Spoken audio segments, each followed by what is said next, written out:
Hello everybody, welcome to the Nocturnal Gaming Network. My name is Xeriua and today we are playing Assassin's Creed 3. Today we actually happen to be back in the present and we're somewhere in Manhattan. We're on the trail of something. One of those mysterious power sources. And it's in some penthouse apartment. So I don't know how we got here, but we have mysteriously found our way into this building, and we are going to do some stuff and find our way into the other building. So yeah,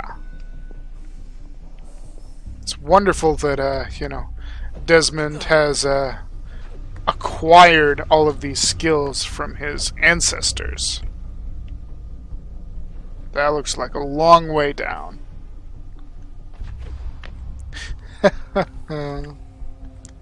Alright. Some sort of like warehouse here?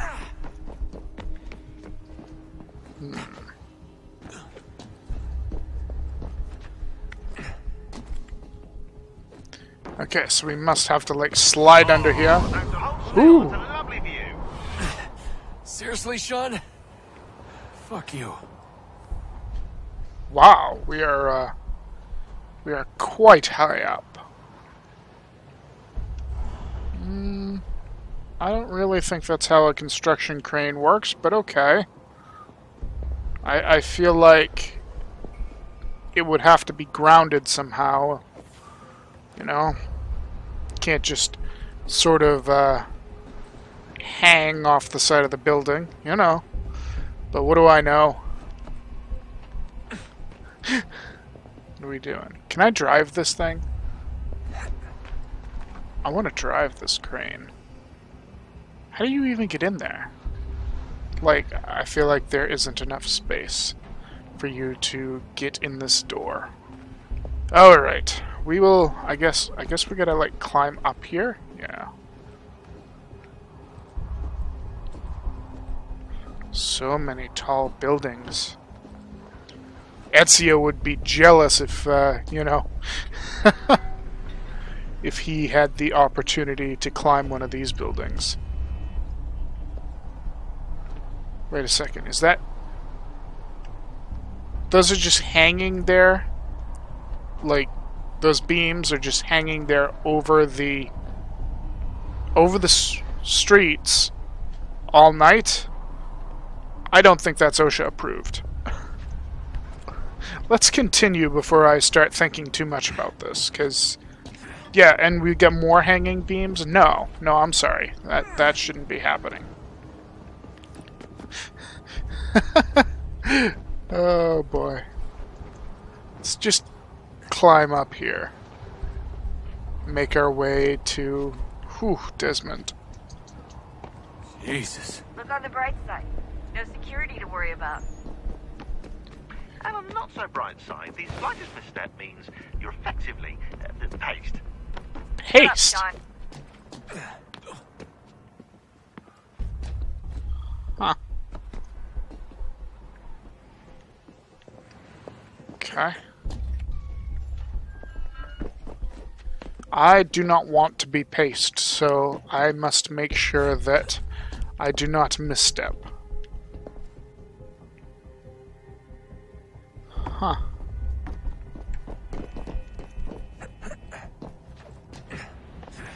I feel like these pieces sticking up are sort of tripping hazards, but that's just me. Ooh, a hard hat. Should we need one, of course. Where am I going? Am I going back out? Alright, let's jump. Whoa. Okay, and jump again. Almost Okay. there. Once you reach the top of the lit-up crane, you should be high enough to make the jump. Should? It'll be fine. Don't worry. Yeah, I don't like Not should worry, either. I'm pretty sure she was high when she was running the numbers. Sean! Joke. It was a joke. Or was it?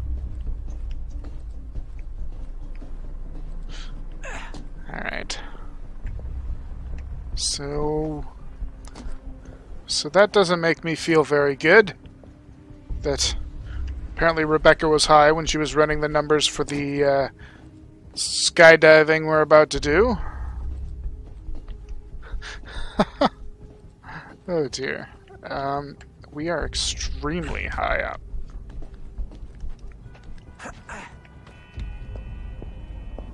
Where are we going? Are we going to that helicopter pad over there?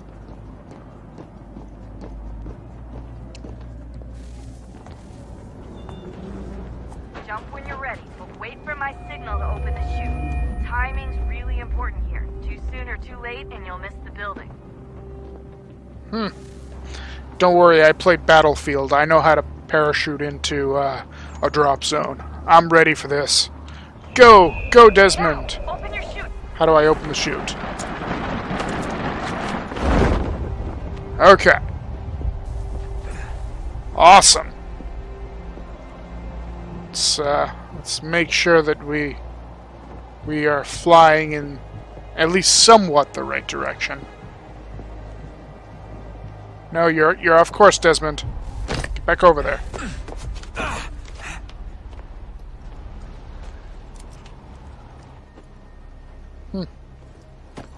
Just gonna leave that there as evidence so the Templars can know exactly who you are.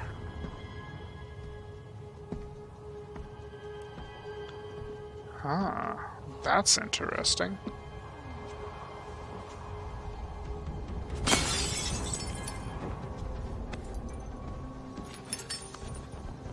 That wasn't so bad. So, you must be Desmond. Not exactly what I expected, but I guess your kind doesn't have many options these days. Who are you? Ask your father. Now give me that. I don't think so. Look, I'm not supposed to kill you, but the boss man didn't say anything about fucking you up. So you got to the counter.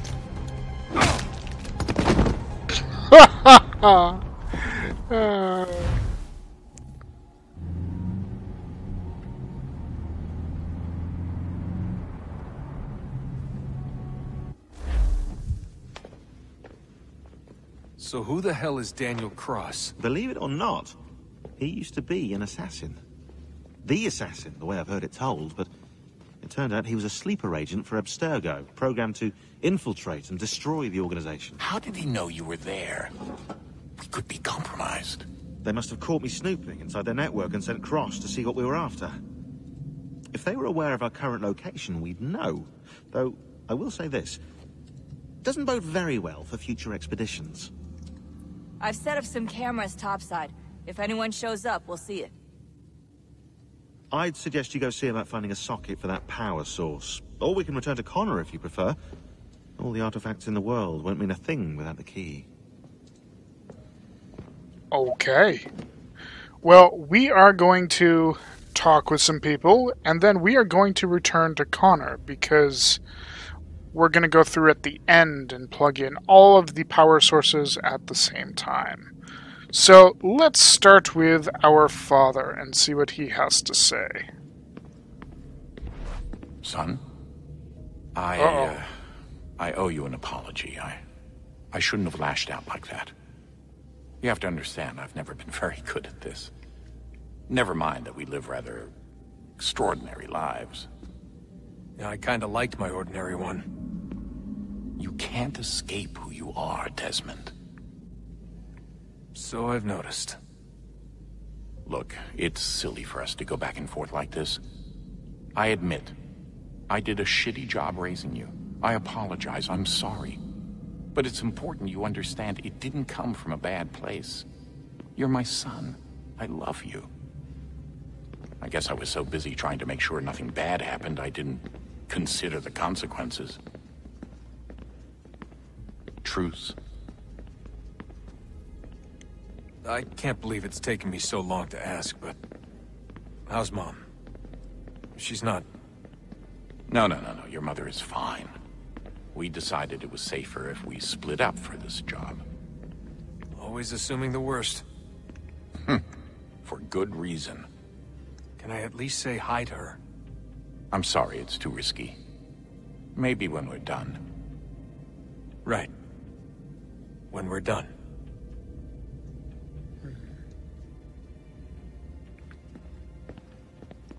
Do you have anything else to say, Mr. Miles, or are you all done with me?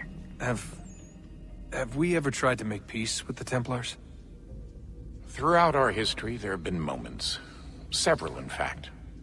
But it's impossible. There are existential differences, insurmountable.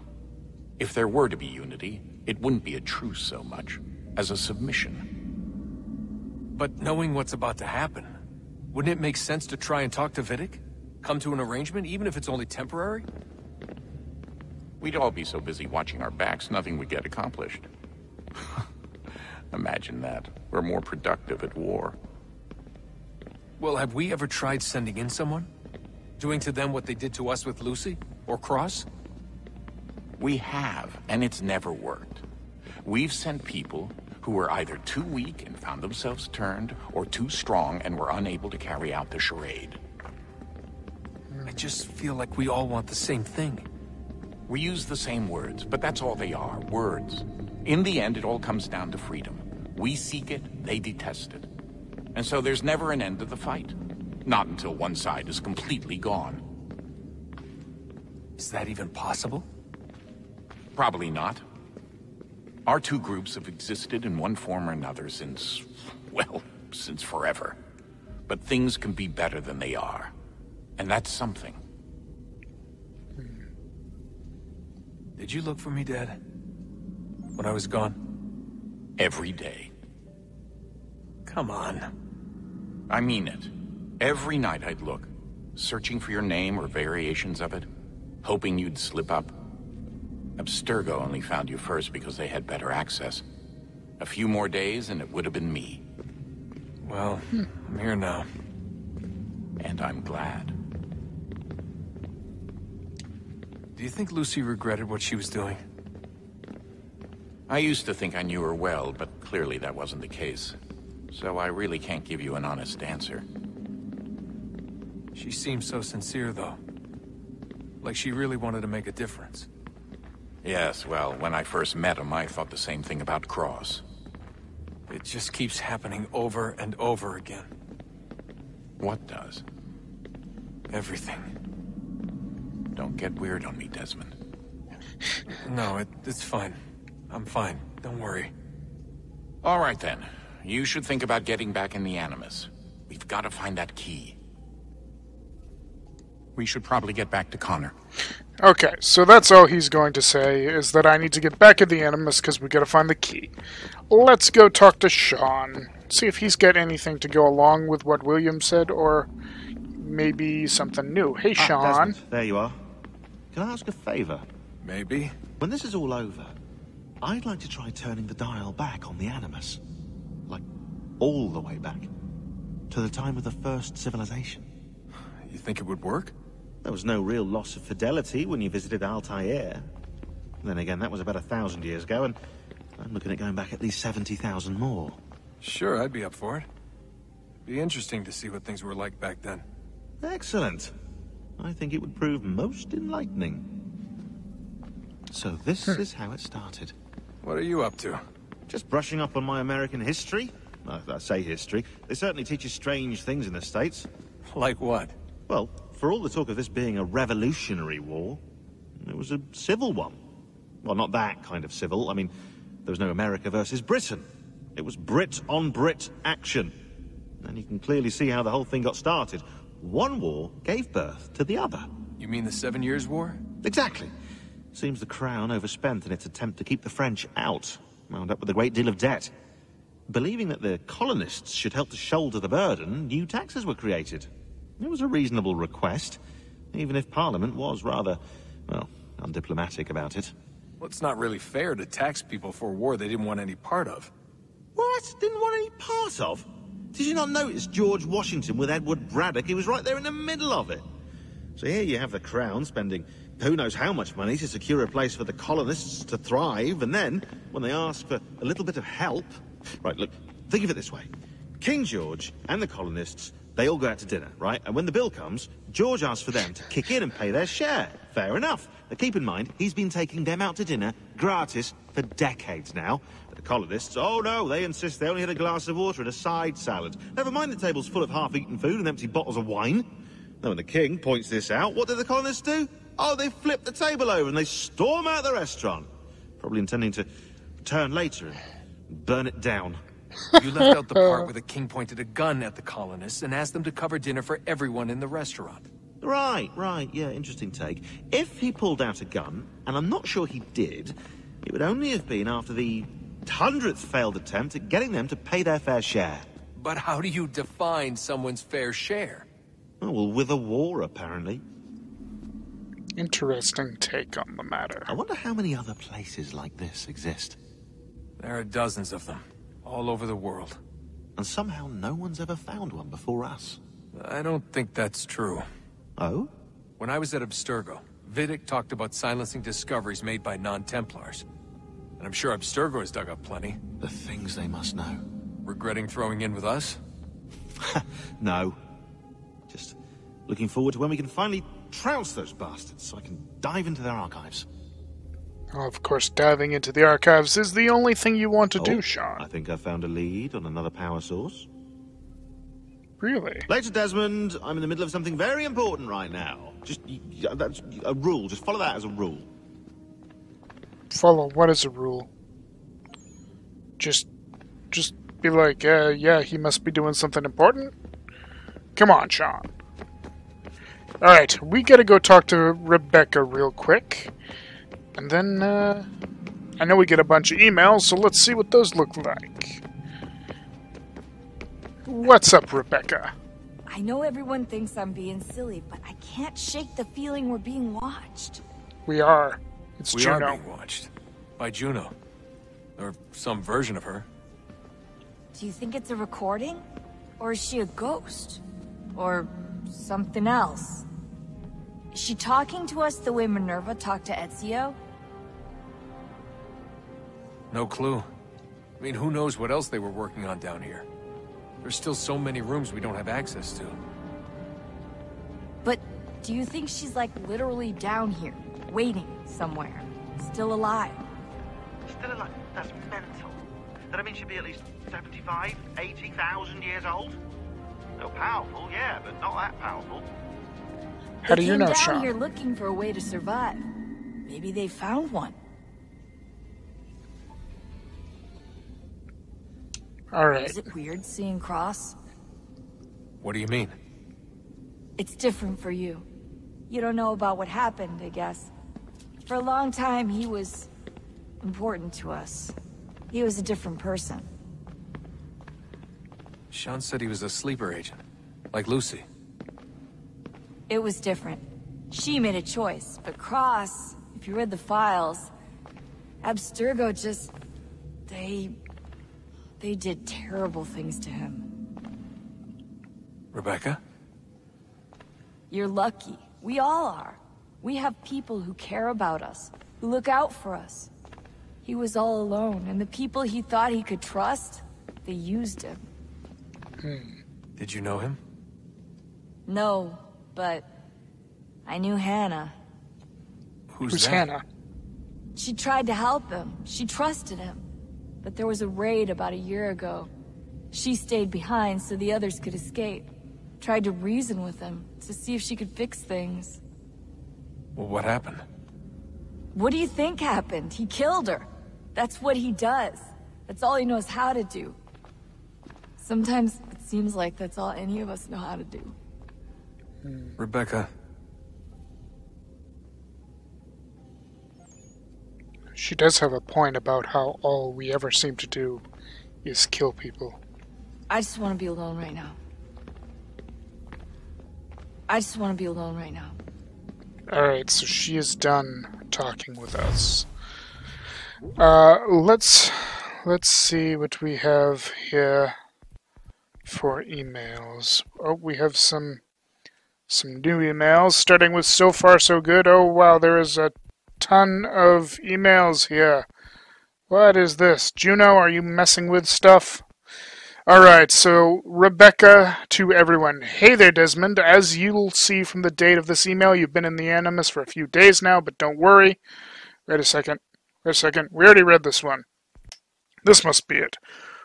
From Rebecca to Desmond. Sean is really getting on my nerves. You'd think that with everything going on, the guy would stop being such a douche. Maybe he thinks he's funny. Yeah, he's British.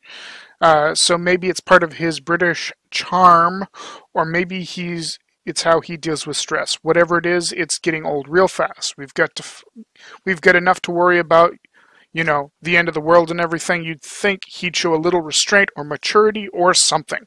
Sorry, not like you need to hear me venting. You've got enough on your plate. Please don't say anything to him, though. Okay? I'm not going to say anything to him.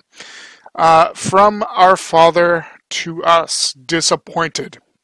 In case you haven't noticed, we're knee-deep in the shit here, and I understand this might not be your idea of a good time. It isn't anyone's idea of a good time. Picking fights isn't going to get our work done any faster. So I suggest you stick to the mission. The sooner we're through the door, the sooner we can get back to our lives. Or in your case, lack of one, Dad. This must be old because he just apologized to us. So, what does Sean have to say about our father? From Sean to Desmond. William's not the most diplomatic man, I'll give you that, but he cares very much about you. When you were under during the whole bit with 16, he never left your side, even slept in the same room when we put you down for the night. Anyway, don't mean to be a busybody, just didn't want you to stay sore with him. Not too sore, anyway. The man means well, even if he's got an odd way of showing it. Yes. So, Sean on new database entries to Desmond. Just a quick heads up that I've pushed in a new batch of entries focused on the Kanyan Kahaga. In order to ensure accuracy, I actually turned to a friend on the outside. Don't worry, he thinks it's for a presentation, so we're in no danger of being discovered. You'll find the new section under the database labeled Surprise, Surprise, Kanyan Kahaga. It has information on their politics and social structure, as well as some notes about their material culture. That's going to be interesting to read. So we have Connor's Piece of Eden from Sean to everybody. Interesting. There's the spear used by Connor during his spirit journey is clearly first civilization in origin. It appears to function as some sort of temporal calculator. It's essentially a crystal ball, but one that actually works. This can't be coincidental, which begs the question, are there others out there? And then we have this random messed up stuff here that says hello. I don't think it says anything else. Sent to, it says Joe, Joe, Puer, no, and then Sakadasfa, Raj, and then hello. Okay, we'll move on. So we have binary. Interesting. To Desmond Miles. It works. I should hardly be surprised. Electrical impulses move from one pathway to another. You call them network. Our word for them was more akin to road. It is yet difficult to project at through one medium to another, and yet it works, it works, it works, it works. So this must be like Juno or something, and we're going from Sean Hastings about Hatham's blades to Desmond. I've been doing some digging on Hatham's blades, still not 100% sure where they come from. My initial instinct was he started out as an assassin. I believe his father was one, in fact, but it appears he was a Templar from pretty early on. Maybe he took them from someone. It's happened before, and they're quite handy. I'm surprised more Templars haven't put them to use. Pretty easy to build a pair if you know what you're doing. Alright, and we have Juno again, and this is going to Desmond. I have found a way to better control the impulses to formulate a thought and transmit it, to add a sense of structure, a sense of order. You fear order, your kind. The gentle hand tends to flock it is kindness, not a cruelty. I wonder, will you ever understand your enemies do in their own way, but they share your base heritage. Their concept is flawed. They are not worthy. You have all proven unworthy of our gifts. Okay? So Juno. Looks like Juno's really taking a shine to you. I suggest you don't engage her. Isn't time to go down that rabbit hole. It's sure to prove a badger's den. Besides, this whole experience is actually that final door. Salvation, was it? But for us, who knows? Here we sit working towards something we know next to nothing about, but it's our only chance, so there's that, I suppose.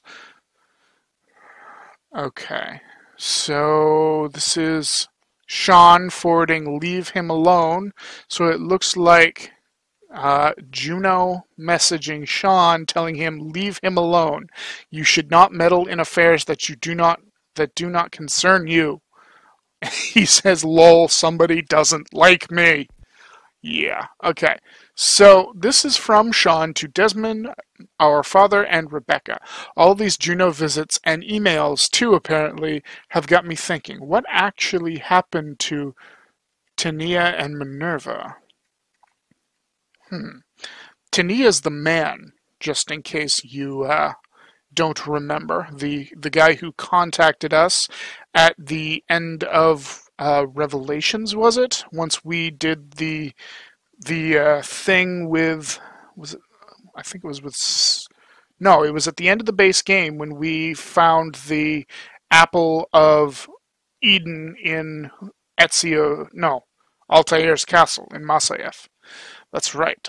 They're the ones who invited us to this little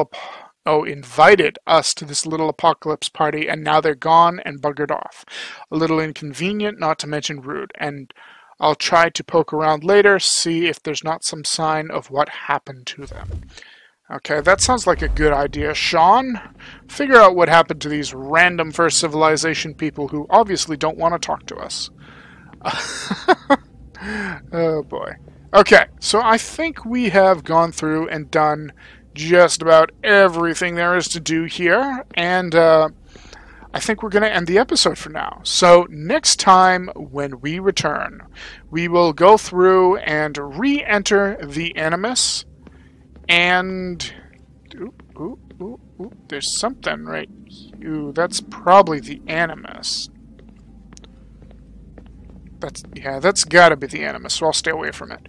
Yeah, back to what I was saying. Next time when we return, we will re-enter the Animus, and we will continue with our story of Connor. And, you know, I think it's time that we're finally gonna get to know all these Templar people.